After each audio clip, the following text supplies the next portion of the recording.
the morning sunrise. In Lions Gate, 'neath the tall fir trees, on your face feel the ocean breeze. Feel the magic that's in the air. In Lions Gate, the fair. And recording has started. That's my cue. Welcome to Lion's Den, Love Potion number 15. Not as catchy as Love Potion number 9. Greetings, everyone, to this very espresso Lion's Den, where we will be delving into the elixirs of love. Bewine our little Valentines as His Excellency on the rocks our world with knowledge of all things bubbly and brewing. Master Seamus has been an active member of the ANS community for over a decade, having first received his JOM in 2012. He has been also deeply committed in service to the Crown of Antir and the Coronets of the Summits through volunteering with retinues. He has been ANS Champion of the Summits and received the rare honor of receiving the Mano d'Oro in 2017. He became Kingdom ANS Champion and received his laurel in 2019. We recognize his passionate dedication to teaching in the arts, so why not take a shot with us as we explore the love and pour of potions. He's sure to keep us in highball spirits as he whiskies us off our feet. As pun as this is, we're eager to beer the words of tonight's speaker, His Excellency Seamus. Yay!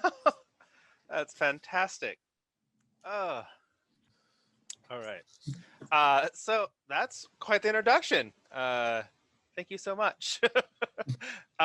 So our class talk today is about love potions, different things from 300 BC to the end of our period. And so we're just going to kind of go through time, looking at different things, and hopefully you will find them entertaining. Some are kind of just your regular love potion. I'm not really sure that's a thing, but just, you know, your average ones, and some of them are pretty weird. So I'm going to also, please feel free to ask any questions. I enjoy chatting. So let's. Oh, can I get sharing ability, please? Oh, my apologies, sir. No problem. You have it. Yes. All right. Where am I at? Present. All right. I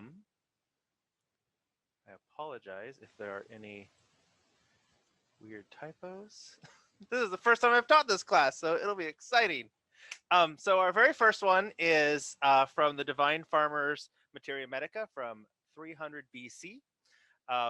It is from Asia, a little out of my area of expertise, but I thought I'd throw it in because I'm trying to expand my horizons and include things that are not just Western Europe.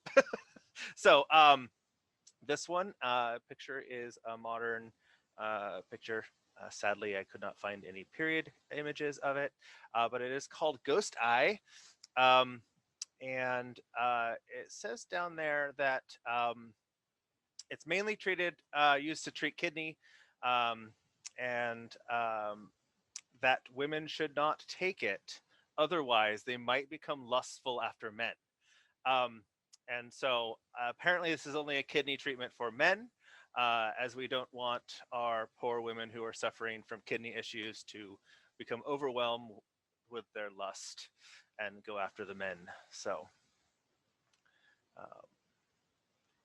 I honestly don't know anything about this plant. So, but it is a fun start. Our next herbal is Historia planetarium. And this one involves the mandrake, which is very, very cool plant. As you can see in the picture, they have a gentleman who is harvesting the mandrake, and he is using a dog. The idea is that when you pull a mandrake out, it starts screaming because it is a little man, kind of like in the Harry Potter stories, right? So that comes from our period ideas of what a mandrake root does. And so they would tie around the top of the mandrake and tie that to a dog, and then get the dog to pull it out, so that when it is pulled out and starts screaming, you are safely away from the mandrake and you will not die or lose consciousness. So and this one, it is about halfway down. It says it can be used to cure wounds. It can be steeped in vinegar and used for gout and sleeplessness, and for love potions. It should be noted this is actually could be quite poisonous. So this one I don't recommend you trying to use to make anyone love you, because you might just kill them. So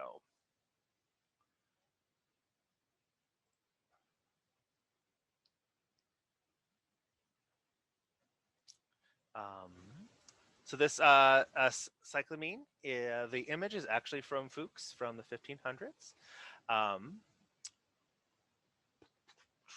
But the herbal that this is coming from is actually from 30.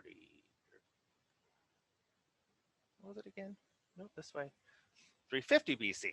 So, because as far as I could tell, there were no actual images of the plants in that herbal. So this one is can be used for boils, and you can mix it with honey and put it on your wounds. It conduces drunkenness if you give it in wine, which to me seems like maybe it's just the wine. But we also see that it can be used as a good charm to induce rapid delivery and as a love potion. You dig it up, you burn it, and you steep the ashes in wine and make little balls. And then you can also use those as soap. So, love potion, induced delivery, and soap. So, all right. So our next one is De Materia Medica, which is actually from the 1st century. He was a physician and traveled in the army. And so he traveled all around and kind of compiled all these treatments. And so this one is a citrus, citron, the kind of the precursor to most of our modern citruses. Can I get that open? Sorry, I just realized there was chats going on. Yes, this image is from Tactanum Santatus. It is the medieval health handbook, and it kind of talks about the various 6 things that we or they believed that we could use to balance our humors. And so the idea is that we are made up of these 4 humors: blood, biles, yellow and black, and then phlegm. And so any of these things, if they get out of balance, any of these 4 fluids will make you sick. And there are all these various things you can use to balance them, right? Mostly what we look at are treatments or food and stuff like that. But depending on what fabrics you're wearing, or what activities you're doing, or if you're in a particular type of air, or the wind's coming from a certain direction, all of these things can help balance your humors. And the Tectanum Santatus actually shows us all these different things that you can do to help balance your health. And so that is where that image is coming from. Did I miss anything else? The wine. Yeah, and so not all of these are love potions. Some of these are aphrodisiacs. So just in case you gave someone one of our love potions that we're going to talk about tonight, I figured it was very important that we have the opposite available in case they're uncontrollable and you need to turn the lust down. So this one, apparently, when you eat too much citron, women become less lusty. So stay away from the citrons, ladies. So it's kind of neat. They also were thought to keep moths from eating your fabrics, and can resist poisons, and kind of a neat thing. Also, sweet breath. So very useful. Just we don't want anyone who wants to be lusty to eat a citron and lose that lustiness. So this is a skink, and so they interesting enough when so there's one of my very favorite medieval treatments is the theriac, and it is a multiple ingredient treatment that was to prevent poison. And so you take a little bit of it every day, an almond-sized bit in your wine, which to me sounds amazing, a glass of wine every morning. And so you take this little bit, and if you get poisoned, then the poison doesn't work because you've been taking your theriac. They later believed, well, if it works on poisons, it can work on venoms too. And so if we put the flesh of snakes and lizards into it and ingest it, then we'll be protected from venoms as well. And so skink is actually one of the lizards that you can find in various recipes. And so if we take a spoonful of what lies around the kidneys and drink it in wine, we can provoke lust. So if you can run down one of these skinks, you can scoop out the bits around its kidneys and drink it. I think that there are probably better ways, but this one was particularly entertaining. So poor little skinks. The next, this is called wild lettuce, and wild lettuce, interesting enough, has very similar properties as like opium, and so it is like a opium light. So this one can turn away lustful dreams and venereal diseases. So what I don't understand is if it actually fights against venereal diseases or turns down all of your lustful dreams, so then you are less likely to get venereal diseases. It doesn't really, go into that, but it's kind of up for debate whether it actually prevents venereal diseases or just makes it so you're less lusty and then less likely to. And what's interesting is you use the milky juice from it, just like from a poppy. And so it's kind of cool. So this one is another turning down from the lusts. Yeah, it's a mild opiate. So I think that was interesting. So this is book 3 of De Materia Medica. It contains 4 or 5 different books, and so this one is very useful in that it was used to stop blood, kill worms, and encourage lust. So if you have worms, you can also be lusty at the same time, and which I think is useful. And it was applied to women before sexual intercourse. Sorry,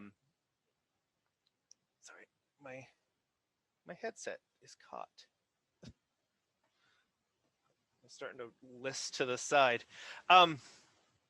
It also can be used as a poultice for dog bites, which I pretty much think every other treatment in anything I find has some use for a dog bite.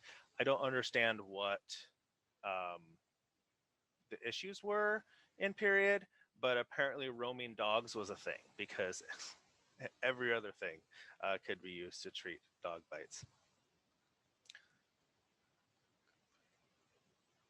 So this is actually a mint. If you can't tell from that great picture from the 400s. The picture itself actually is from De Materia Medica, the earliest extant version of it, which is from the it's not housed in Vienna right now. It was written or compiled for a queen, and it is what that we have as the earliest extant version of De Materia Medica. I think the point is that if a dog bites you, do something. Yeah. I mean, there's no other animals that talks about biting nearly as much. I don't understand. And there's lots of human bites too. People apparently bit you a lot. I don't know. So that is peppermint. So it can also be used to make you lusty. Yeah, this way. So this one is, if you don't recognize the picture, it's a wild carrot. People do have filthier mouths than dogs. Well, maybe they say that, right? But is it true? Is it just different bacteria? So this one is wild carrots, and this one I thought was interesting that you actually apply the carrot to stir up sexual intercourse. So I imagine it's probably more likely you make a poultice of the carrot and then apply it to encourage sexual intercourse. However, my first thought that I found very entertaining when looking at this was the idea of just rubbing a carrot to induce your lustiness. But I don't know. There's no direct descriptions. So it can also be used to clean ulcers, which is handy, and if you take it beforehand, you shall experience no assault from wild beasts. So you can also use it to protect yourself from wild dogs that are attacking you. So wild carrots. Yeah, it's probably a lot to do with its shape. So the doctrine of signatures is the idea that God has told us by making things the shape of the body part that we want to use it on. He gave us hints, right? And so eyebright is this daisy that looks like little eyes, and so we know we're supposed to use it in our eyes. So long root vegetables tell us that we are supposed to use it to stir up sexual intercourse. The lusty cucumbers. Oh. All right. Our next one is anise. It can be used to take away thirst caused by dropsy. It can be used to remove the poison of venomous creatures. It can also help with your gassiness.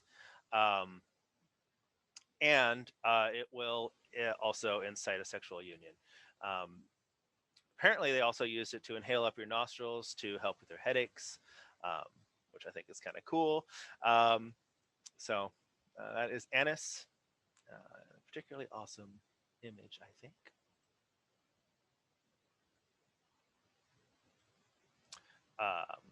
So on this one, this is a particularly cool plant. So this is a lizard orchid. and I had never heard of a lizard orchid, um, but it is apparently similar to egg and sweet to the taste and pleasant in the mouth, um, and has bulbous roots. So one ought to drink it in the black hard wine for severe spasms, and also use it if he wishes to lay with a woman. So I'm wondering if this has to do with, since you're drinking the bulbous roots at the bottom, another doctrine of signatures idea. Because in the picture it's got two. So. All right, our next one is called a dogtooth violet, and this one I thought was particularly interesting, and then in that it encourages venereal diseases. So this one I would not recommend using for an aphrodisiac, because it will encourage you to get a venereal disease when using it. But I included it because I thought that was very interesting, that an aphrodisiac would increase your chances. Yeah, Aton said in the chat, reducing gas would assist lust. I mean, if you're very gassy, then you're just not in the mood, right? So.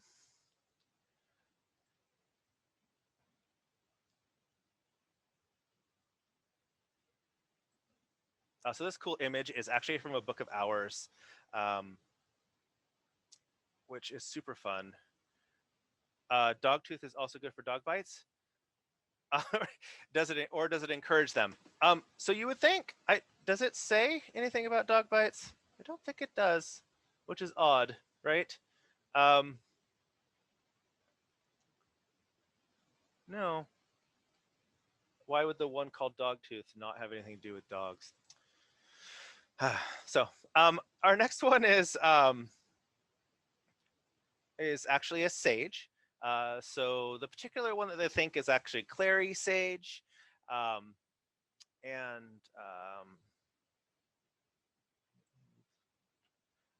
and the image is from a book of hours, which I thought was particularly pretty. All these images have actually came from the Plant Illustrations database, which is super fun. So if plants and stuff is something that you're interested in, I highly recommend it. If you literally just Google Plant Illustrations database, it's plantillustrations.org, I think, is the website. You can find some pretty cool images. They not strictly within our period. There's a lot of 17 and 1800s images as well, but there are quite a few within our period. So super fun. So clary sage, if you drink it in wine, it is an aphrodisiac. And by this point, as I'm going through here, I'm starting to kind of see a pattern. A lot of these say you drink them in wine and it's an aphrodisiac. So I'm starting to kind of wonder if it actually isn't the herbs that we're putting in it, but it's just the wine. But either way, it also could be used for white ulcers in your cornea, which I don't recommend really, and can be used in compounding ointments, and you can cook with sage. So did I go the right way? All right. Now we're on to book 4. So this is another one that I highly don't recommend, as it is poisonous. It's called Bane Groundsill. So it looks like a groundsill, which kind of reminiscent of a tiny dandelion or something like that. And so I think it's interesting that it says that it can be taken for love medicines, and then says it's also bad poison. So I don't recommend, obviously, risking your love with poison, but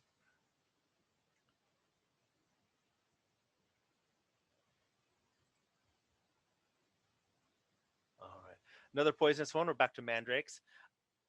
I just wanted to include another picture of the dog and harvesting mandrake. And in the chat, we have one that cures boils. Would be a love potion. It would be sexy to get rid of nasty boils. I mean, yeah. So if you are getting rid of boils, that's definitely upping your sexiness factor, I think. So,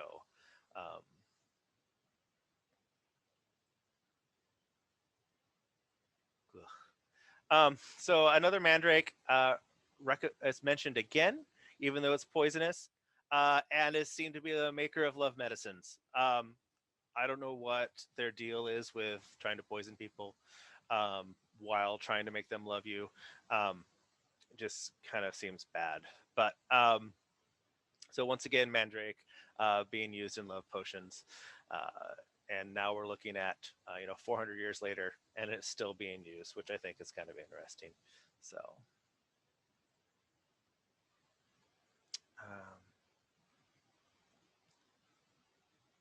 this one I included probably because I think it looks like an alien plant. But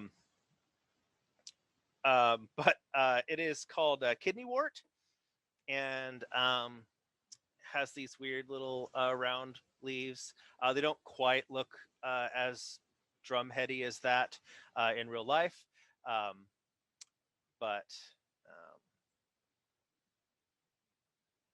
oh yeah, mandrake can be slightly hallucinogenic. So, I mean, if you can alter someone's mind, then you make them more lusty. I kind of feel like after this class, we need to like watch the video about consent and tea and how you shouldn't make anyone drink tea that doesn't want to. Because,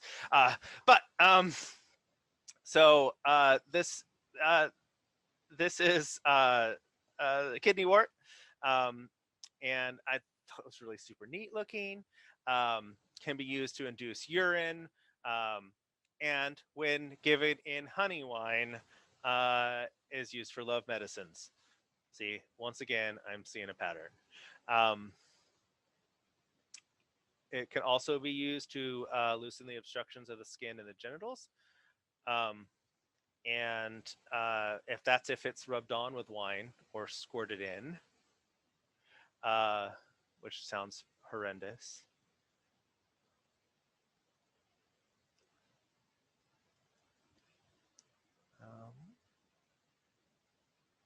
This one is a horned rapion. So an edible vegetable. There are versions of this that are edible.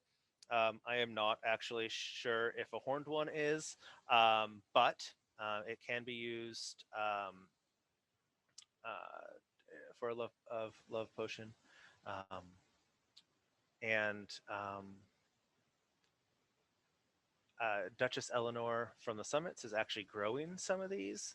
So I think it might be kind of fun to see if I can get some from her. I'll make a love potion. This one, since we are all on Tyrion, this one is actually called Lion's Foot Cudweed or Lion's Paw Cudweed.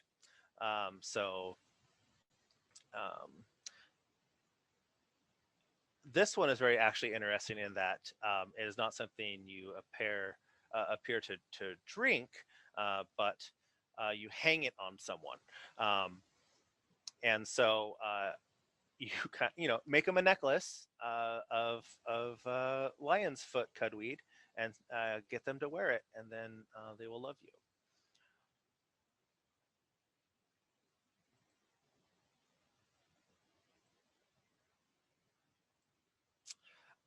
So this one I included because it was kind of fun. It's called Cupid's Dart, which I thought was kind of neat and plays into, of course, the legends of Cupid and his bow and arrow. It is some report that both kinds are good for liquid love medicines, and that some women use them. And see the chat. Not cheese. What's not cheese?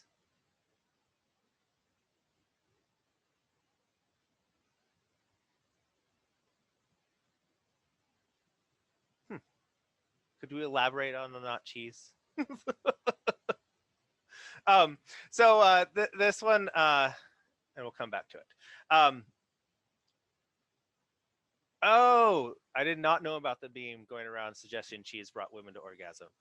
I mean, cheese is pretty darn good.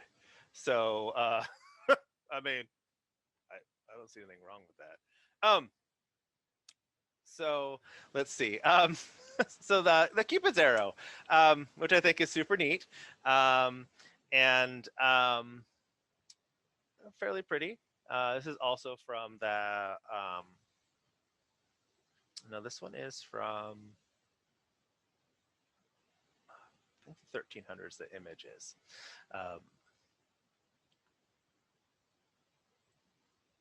We're on to book 4 or 5. So this one I included because I thought it was really interesting, and that this is not the first time I've actually seen this, where we are going to use a lodestone. So you know, a magnetic stone, to discern whether a woman has been chaste, and so whether she has laid with another man. So if you secretly put it on the bed, she who loves her husband, she'll be overcome with sleepiness. And there actually is. So this one says if she is not, then she will fall out of the bed. I have actually seen in the Albertus Magnus's book on stones that she will actually jump out of the bed and run from the room, which I think is super interesting and entertaining. So I included this in here because once we start giving you know, these ladies all these love potions, we'll need to know whether they're being chased or not. So very important for those period love potion givers. Yeah, magnetite.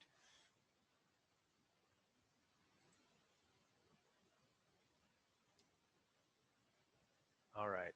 So this one is actually images from the Tectonum Centatus as well. And this is the vine or grapes. And so the juice of them taken as a drink helps with dysentery, blood spitting, gastritis, and women. Oh, this one actually makes, you know, them unlusty. So apparently, if you put herbs into it, they become lusty. If you just give them wine, they don't. They become unlusty, probably due to too much alcohol.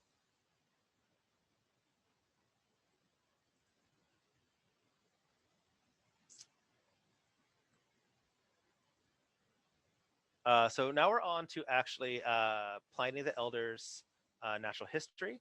So this was written about the same time as De Materia Medica. If you don't know about Pliny, Pliny wrote 37 books on Roman life. There are 6 or 7 kind of in the center that have to do with plants and treatments, stuff like that. But the rest have to do with agriculture and just all sorts of stuff. Super neat. We don't know for sure when he wrote his book. However, we know that it was before 79, because that's the year he died in the eruption of Mount Vesuvius. And there are a couple ideas on why we think he was out there. There are some images you can see of paintings that were done of his death, and he's out in a boat as the volcano is erupting. And some say that he was being heroic and saving someone. Others say he just wanted to study the volcano and got too close. and then inhaled a bunch of debris and got to the land and died on the shore. So we don't know for sure when he wrote it, but we do know it was right before his death in 79 CE. What was super neat about this is that it is some sort of sea plant. So it says that it strongly resembles coral. It doesn't have leaves. It's brittle when it breaks. And we can make necklaces and bracelets out of it. And he says that it was particularly emphasis for love charms. So I think it'd be kind of cool to make some coral necklaces and call them love charms. So I thought that was neat, something out of the ordinary.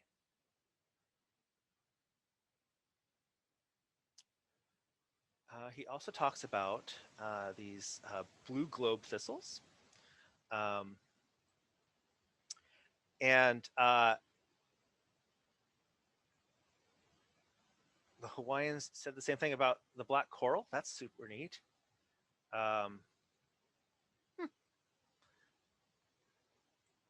And for protection. So blue globe thistles. These ones were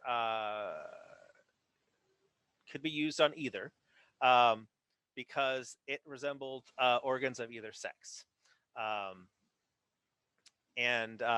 So apparently the roots could grow to where they looked like either male or female sex organs. And so if it resembled a male sex organ, it should happen to fall in the way of a man, it will ensure that he woman's love. And then apparently the other way around. So if it looks more like women's sex organs, then it can be used the other way around, which I thought was interesting. Kind of, dig up your globe thistles and see which one it is, right? So, and side note, this image comes from one of my very favorite herbals series. They're all painted like this with little people doing stuff. Like this guy's fighting a snake with a stick. They're very gorgeous. They're all a bunch of watercolors. Next, included these because animal products for aphrodisiacs. So this is actually an anti-aphrodisiac. The skin from the left side of the forehead of the hippopotamus. So we don't want to use the right side, apparently. It has to be specifically the left side of the hippopotamus. And it would be applied to the organs. And then the flesh of the river snails preserved in salt and then given in wine. So basically, mix your escargot in your wine, and you got an aphrodisiac. And then also bramble frog, which is that little green guy down there, attached to the body with a piece of fresh sheepskin, effectively puts the end to love. Which I'm telling you, if someone tries to attach freshly killed sheepskin to me and uses it to tie a frog to me, that's definitely going to kill the mood. So I thought that was actually probably one of the most accurate ones we've gone over. So yeah, it would definitely turn me off. Yeah. All right. So Leechdom's work cunning and StarCraft of early England. This was written somewhere around 900. And this is so if we let's see.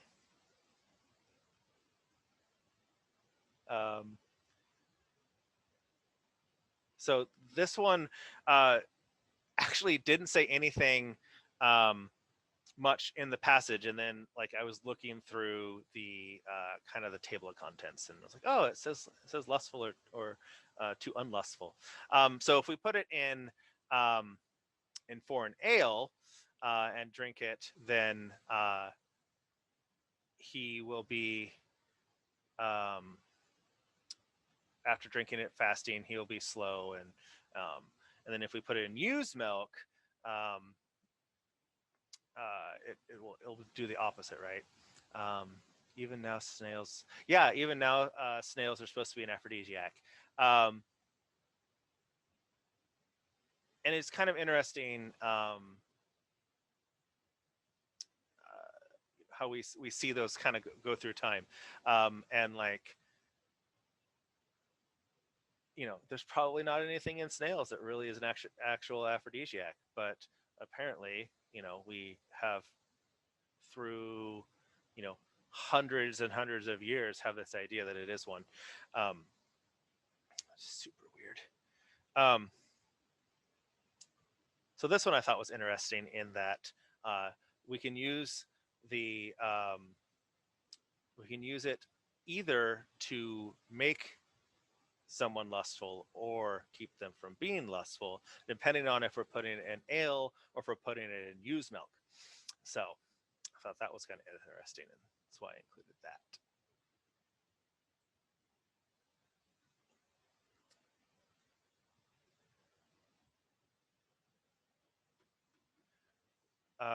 A delicacy to make someone look on you well. Yeah, I guess if you are, doing some sort of fancy dish, although I'm not sure I consider snails a fancy dish, but lots of people do. Then you have that. Oh yeah, look what they're doing for me. So Physica. Physica was written by Hildegard von Bingen.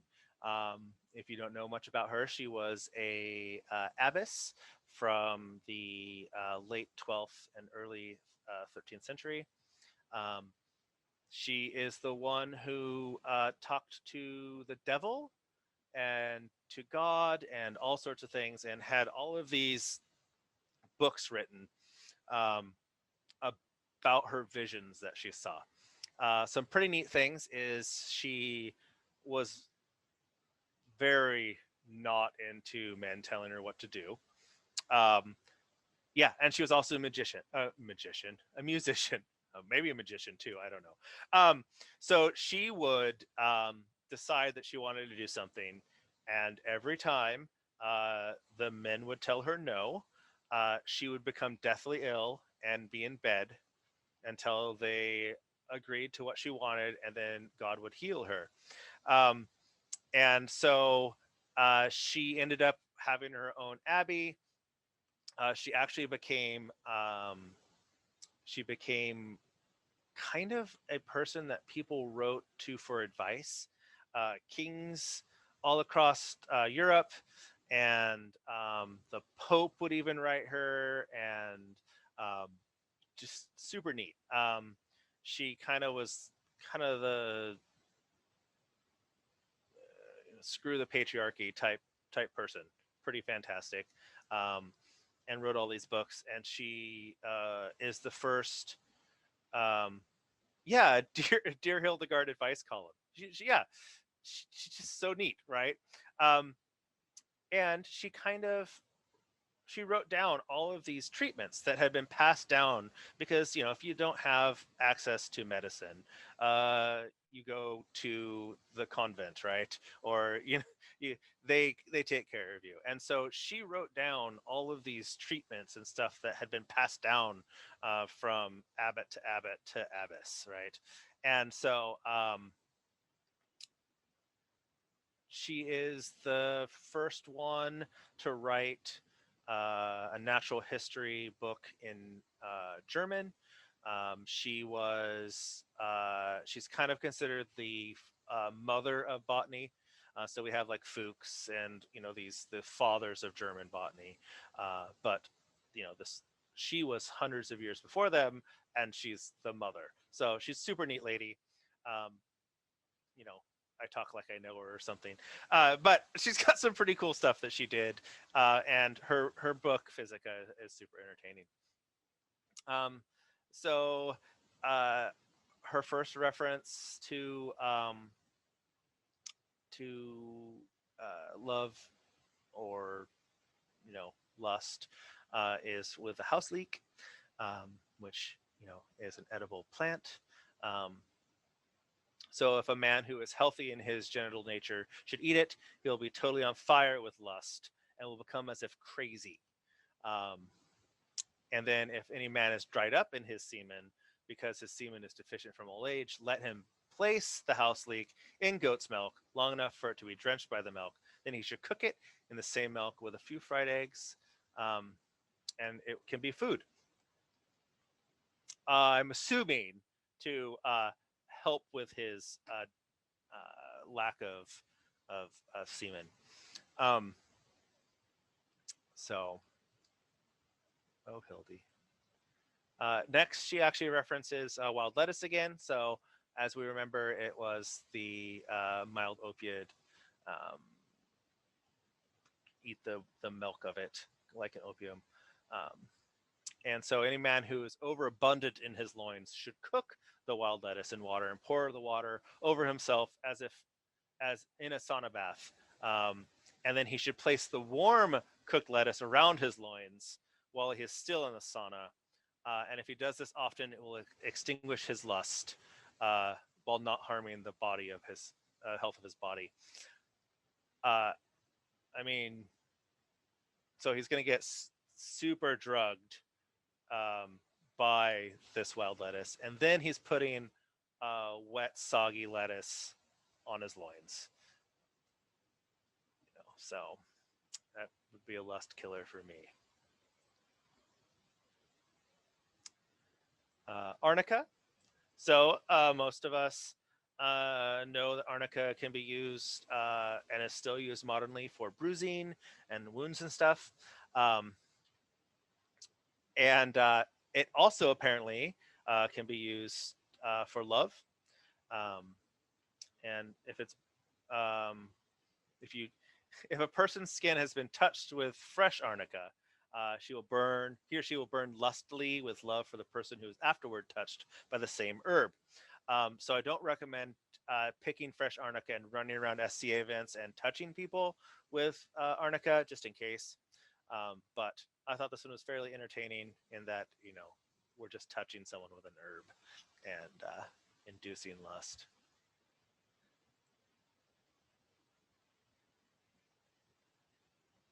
I know, I am a spoil sport. No lusty arnica for me. So if a man or a woman burns with lust should take a sparrowhawk, and when it is dead, remove the feathers and throw away the head and the viscera. He should place the rest of the body without water in a new clay pot, perforated with a small hole, and heat it over a fire. Under the pot, he should place another new clay pot, and then catch in it the fat that flows off. He should then crush calendula and camphor and mix with them the fat. He should heat this again moderately on the fire, make an unguent. The man should anoint his privy member and loins for 5 days. In a month, his lust will cease, and he will no longer be a danger to the body. And then women should anoint around the opening of the belly button, and hers will cease within a month.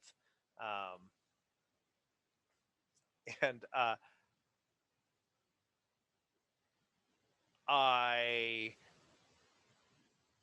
have no desire to ever rub camphor on my privy member, first of all.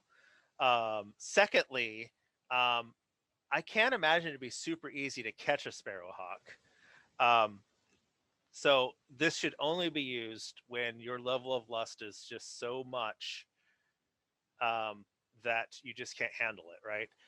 And then I think you probably won't be able to use your privy member for a while due to the burns that you receive from the camphor. So that's what I definitely don't recommend. Hard stop.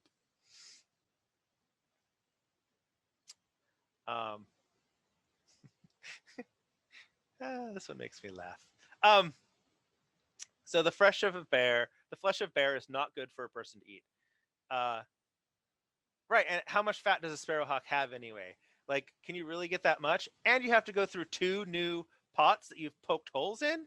Like, so you have to catch a sparrowhawk. You have to get 2 new pots that you've ruined with holes, and then rub camphor on yourself. It is just not one I would recommend. So the flesh of the bear is not good for a person to eat, for if it is eaten, it will so fire up the lust in the person, contrary to the way water extinguishes his thirst. So our shire has had bear at the shire gatherings, and none of this happened. There was no fiery lust that seemed to wash across our shire. At least I don't think. At least not that I saw.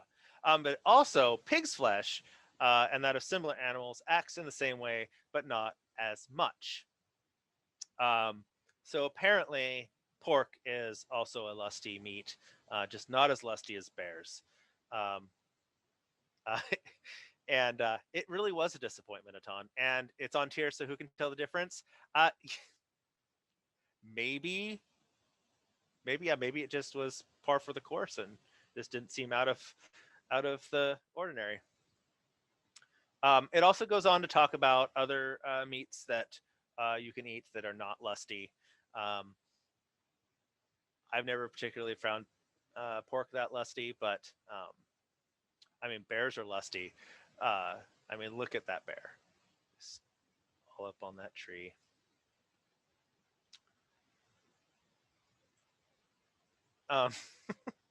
This one is particularly entertaining for me as well. So a cat is not willing with a person except the one that feeds it. Like, I like that she included that for people who are not cat people. The cats really only like you if you feed them. And apparently there are times when cats will lick toads or serpents. I have a cat. I have never seen it lick toads or serpents, but it does spend a lot of time outside, and maybe that's what she does on her off time. I don't know. But when she does, apparently the heat is harmful and poisonous for a person. However, apparently when cats are carrying their young, there is a heat that stirs up lust in a person. And the heat apparently, but at other times, the heat that cats have is not harmful for a healthy person. So apparently pregnant cats just cause people to be lusty. So that one just made me giggle so much.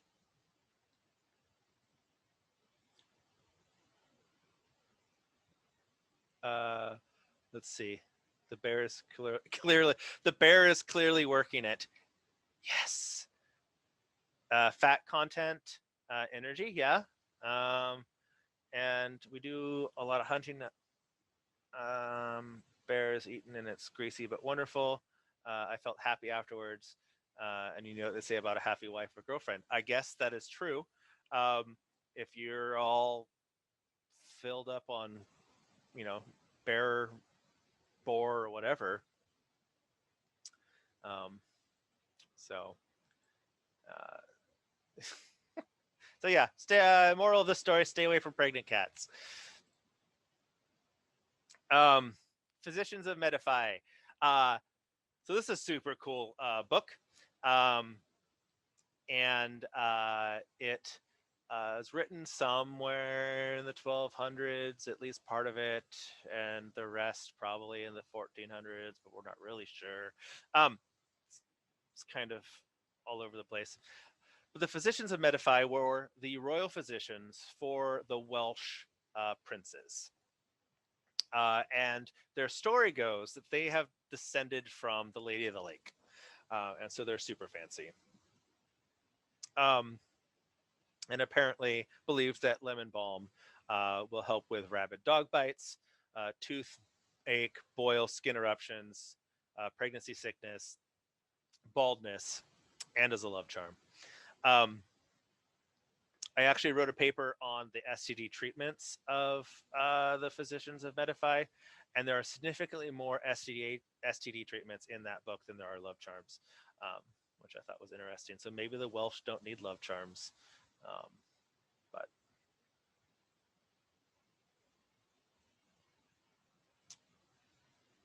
so this one, so now we're kind of late period. I got just a few left here.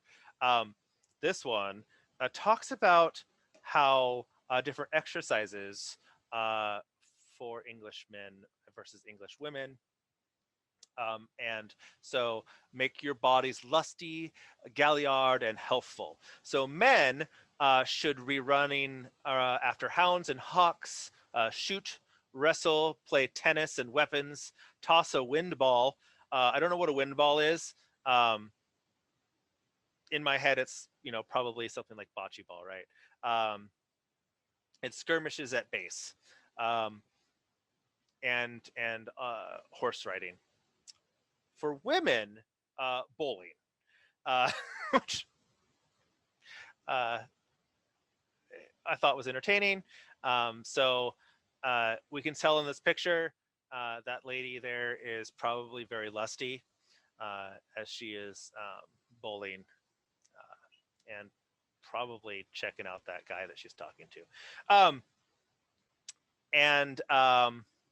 So I don't know. I just thought it was very interesting that they would state that bowling was good for women to be lusty and galliard and healthful. So not only do we know what love charms, potions we can give, but we know what activities to have them do as well.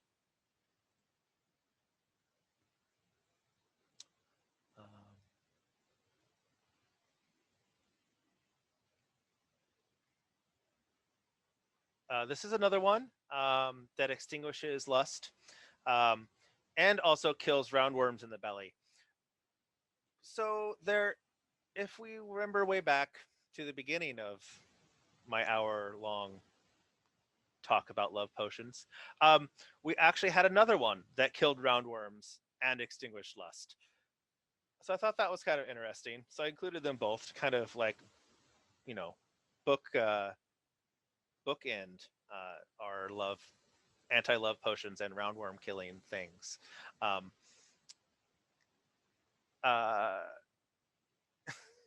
Best use of barley for poultices. God forbid anyone has to eat the stuff. That's true. That is definitely true.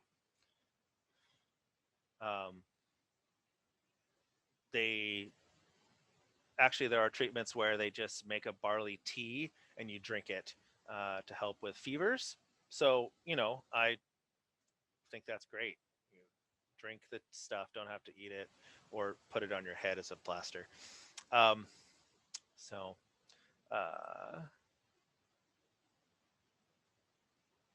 this is another one where we're going to we're clear down at the bottom on this one. We're talking about sparrows. That's a little picture of a sparrow. And sparrows are hot and provoke lust. And I just found it very interesting that we're going to be hunting down sparrows for lust. But if we want to stop lust, then we use a sparrow hawk. Kind of cool, I thought. So that's our little sparrow. Could also be used.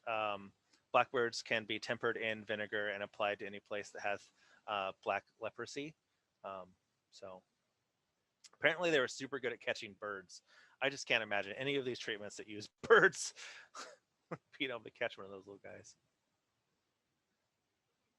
And our last one. So the class was called Skinks, Skirret, and I named the class. You think I'd remember what the third one is. But we went over Skinks, and so last is Skirret. So another, bringing up Duchess Eleanor again. She did a presentation on Skirrets, and so that's kind of why I included it, because I didn't know anything about Skirrets until I went to her, started learning about them with her. Super fantastic things. They, if you notice at the bottom of the plant there, they got these finger-like roots. and you actually, in Tudor times, they were like cut up into pieces and then fried, and so they're like little Tudor tots, is what she calls them, and they're kind of a little bit sweeter than a potato, not quite as sweet as a sweet potato, but super tasty. They have a really thin flesh on them, so her idea is that as we industrialized and we wanted stuff that we could pick with a machine, skirrets don't survive that. They just become mangled. But they were used kind of pre-potato. So kind of super fun. I included them. If you have any interest in growing skirrets as a thing, you can actually get seeds nowadays. Super neat. But it says that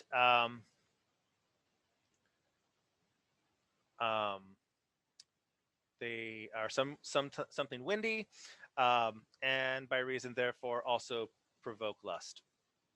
I have to disagree. Things that make me somewhat windy don't provoke lust, but to each their own.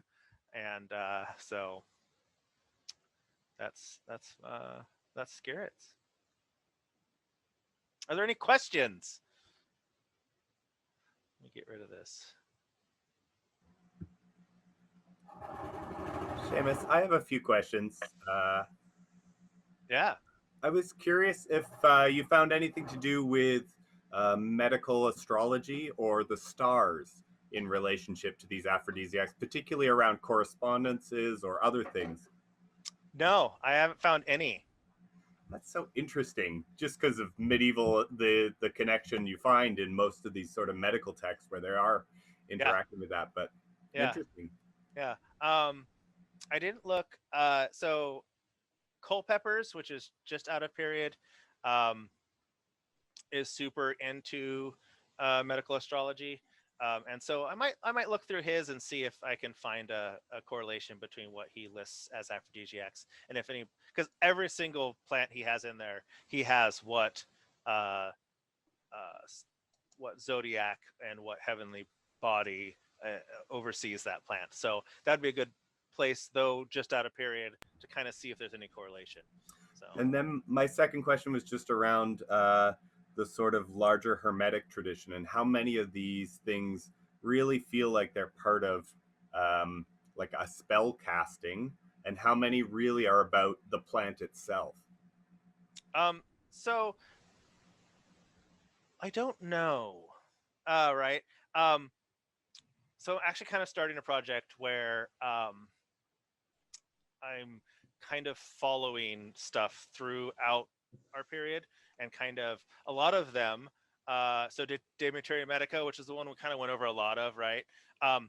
That is the godfather of Western herbals. It is referenced clear. We find references into like the 1800s. It was still a medical text, right? In Brazil, I think, until like the early 1900s. And so like a lot of these treatments we see because they're referenced by what he says, right? And so I think a lot of them are just, well, because they were done this way, that's why we do them. And then I think a lot of them you can see have some sort of hallucinogenic or mild opioid type thing. And so those would of course be because of the plant. And then, a lot of the ones that you see, you hang something on them or you touch them, those are of course like the spell casting ones. So there's really kind of a mix, right? Like, so I think those three types of, because that's the way they've always done it. And so I don't know how that started. Those kind of referencing that thing being used, and then those ones that are, you can kind of see that are spell like, and then ones that actually have a plant. So it's kind of, all three really. Great. Thank you. Yeah. Thank you for that. Yep.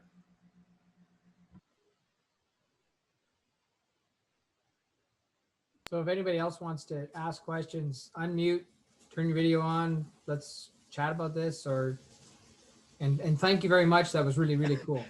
You're welcome. It was fun. All right, so I have some questions because, of course, we have that song that kind of filters into the SCA, but we know, it's from the 70s. Uh-huh. That Scarborough Fair, parsley, sage, rosemary, and thyme. Lore has it that this is supposed to be some sort of love spell thing. So we found the one sage reference, but I didn't find any parsley, rosemary, or thyme, and none of them particularly stick out as I've come across them before. But I haven't really, like, I kind of know that song, but I've never really knew that it had anything to do with. That's how I taught my daughters to remember what to put in stuffing. Yeah, right? so he's just that, right? But I mean, there's the verses when you read through the verses, it's like, tell her to knit me a cambric shirt. Tell her to make me a cambric shirt without any seams or needlework. Right? Impossibilities. Yeah. Then she'll be a true love of mine. And other little things, and the song is full of this sort of stuff. And it makes me think that maybe there was something in some folk song or folk riddle that would have something to do with that. Yeah, I'll have to look, because I can't. Sage is the only one of the four that I've come across, but yeah, I'll look at the others and see if I can find something. The usual interpretation of that song is basically, sweetie, there's no freaking way you're going to be a true love of mine because you can't do any of these impossible tasks. That, it's not going to happen. So, finding an acre of land between the water and the beach, like the edge of the water and the beach, can't be done. Right. Right? Make a shirt without anything on it. Without using seams or any sort of needlework. How are you going to put a shirt together? It's always seemed to me, I looked at that one and went, oh, something went really, really wrong in that relationship. Right. Well, there's also, I mean, sometimes you get this whole thing of, it's kind of, because of the exact word choices, the song has changed up either to be spoken from the male or from the female. And there's that history lore way back about that impossible task. Finding the right partner who can do the impossible. There's tons of lore and stories that go through that process from even the Greek mythologies. So I wonder if maybe that has something to do with it. Possibly.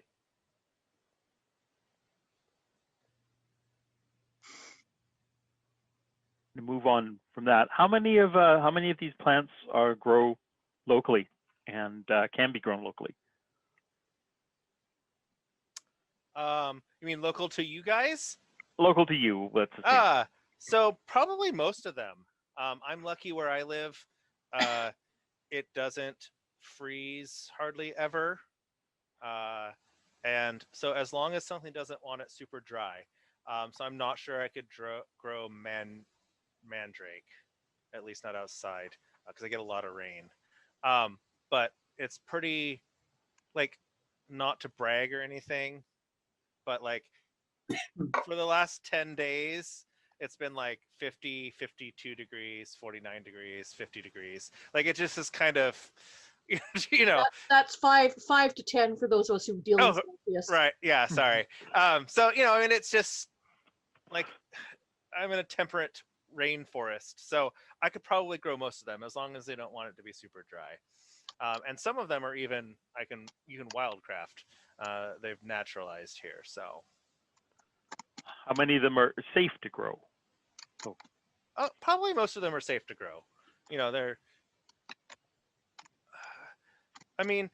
you run into if it's going to get away and become an issue. But I think most of them will probably be okay, right? And how many of them have you tried out? The love potions? Yes. None of those. None of those. I mean, minus the eating the bear. Like,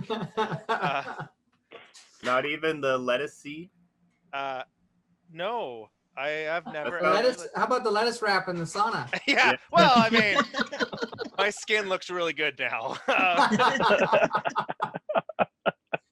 But no, I've never harvested wild lettuce. I have harvested opium for theriac because it uses opium pearl tears. And so I actually, when my grandmother passed away, I got her seed stash. And there was like this one at the bottom in this little thing, and it was like opium poppies, like she hand wrote on it. And so I was like, well, I'm gonna grow my grandma's opium poppies, and then I harvested them suckers when like no one was looking. You know, I'm like this is totally illegal. Cut. It was for science though.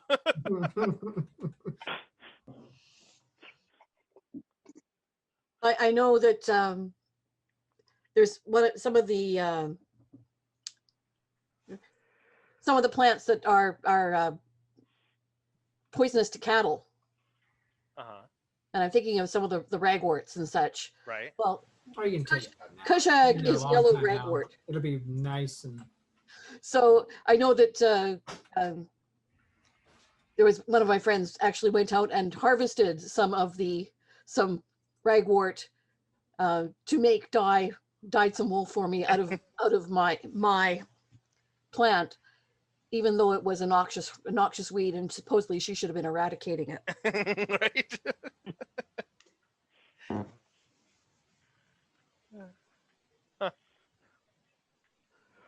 As long as you have the normal warning that some of these are dangerous and not to right. eat. Yeah. Well, you know, so I don't recommend you do any medieval medical treatments whatsoever, ever. Because some of them involve lead, some of them involve mercury, you know, like you just don't do it. But leeches, on the other hand. Right, leeches. Even some of the techniques to make them could be dangerous. Yeah. So I was doing a class on treatments, and I can't remember what ingredient I was using, but it was poisonous, and I ground a bunch, and then something blew it up in my face, and so I inhaled a bunch of it. And I had this like powdered poison in my nose, and I was like, all right. So about for an hour I like was carefully like watching myself. like okay, am I sweating? Is okay, no reaction, I'm good. So, you know, later I told people what had happened so they didn't worry, which is probably not smart looking back on it, but you know, I've done some crazy stuff. Lead feels amazing on your skin. I just, you know, I don't recommend it, but I can see why they put it in makeup. It's super smooth and nice. And the theriac, I've tasted the theriac, and I've drank a whole, you know, dose of it to see what it was like, and so, which I don't recommend.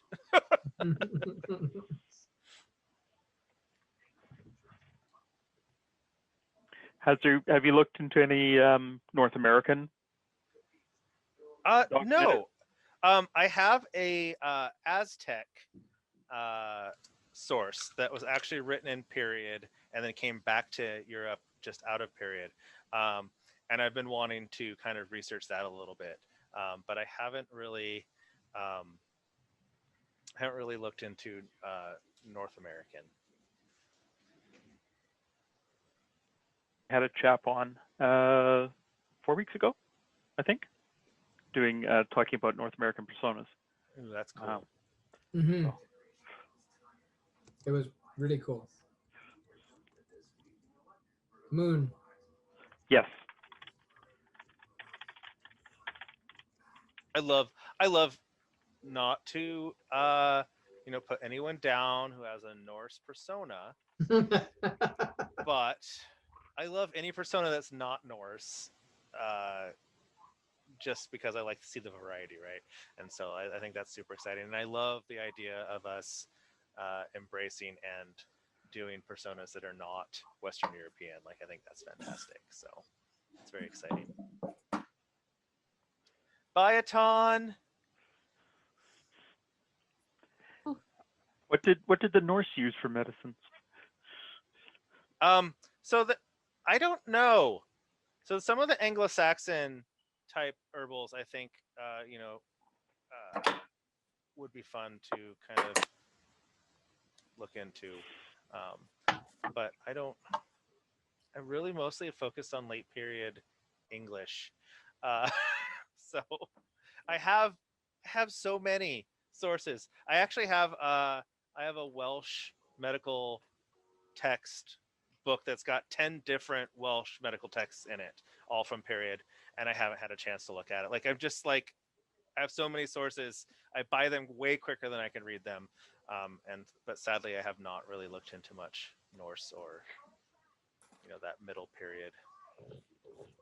Kiva actually did a talk on dyeing with plants and stuff that are available on the West Coast here. Mm-hmm.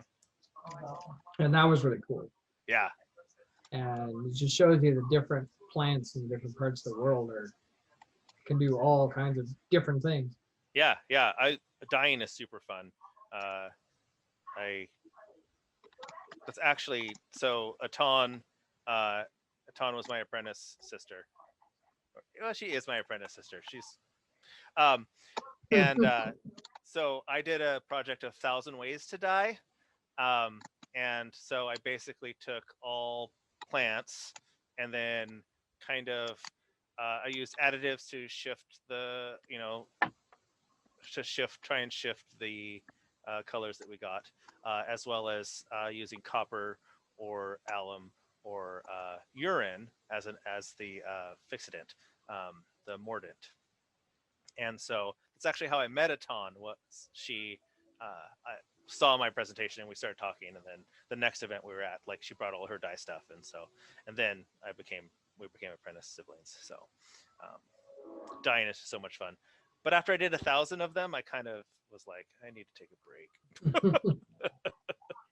Interesting to see how many of those plants that were used for dyeing might also be used for the other kind of dyeing. Oh, right. Yeah. Probably a lot of them. Yeah, I haven't looked into that. I'm sure a lot of people died from dyeing. Right. Yeah. Seriously. All the dyeing. Oh, and by the way, you're correct. I mean, my Miles is still my squire brother, even though I've been knighted. So right. Yeah. So 10 is still your apprentice sister, Yeah, even though yeah. you've been laureled. Yeah. At least that's the way I look at it. Yeah. Mm-hmm. That's one of my very favorite things about the essays. That relationship still sticks. Yeah. That's one of my favorite things. Is that type of relationship. And Elvina and I are still squire sisters, even though our knights left the SCA and neither of us fights anymore. Right. Yeah. Yeah. So super neat.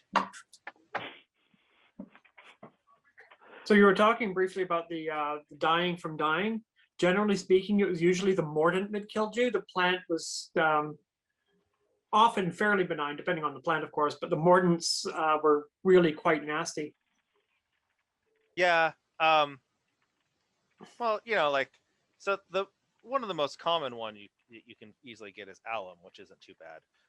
But definitely a lot of the other you get metal poisoning from the mordants. So